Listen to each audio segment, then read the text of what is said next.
There's no evil in the view, because that evil is what's required. You have this immense consequence, all things considered, like the Holocaust should have occurred, all things considered. You have this immense consequence that the evil, the thing that quote unquote ought not be done, turns out to be the thing that ought be done, or else there is no greater good. It's the crucial element for the plan to be successful.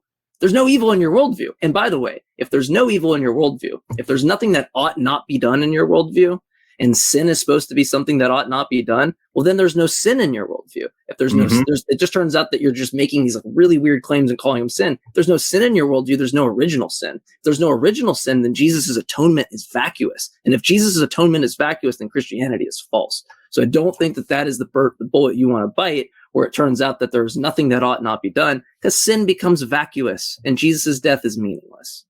Shows the short form doesn't work for them because it doesn't explain where he's coming from.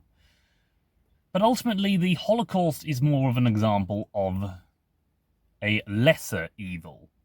It sounds odd, but he considered that the Jewish scientists who discovered how to split the atom wouldn't have been in Germany at that point. They would have been pushed out by the Nuremberg laws.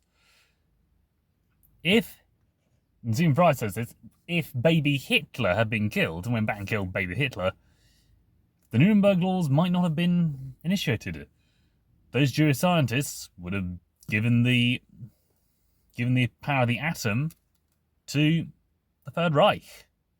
The Third Reich would have used nuclear weapons. That is a lot darker than what the Jews suffered. And also, Jesus didn't die for original sin. He died for all our sins. Not just the minor ones, not just the original ones, but the greater ones as well.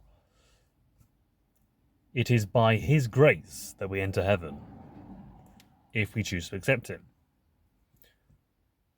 Furthermore, if you don't understand what his death means, then that doesn't make it meaningless.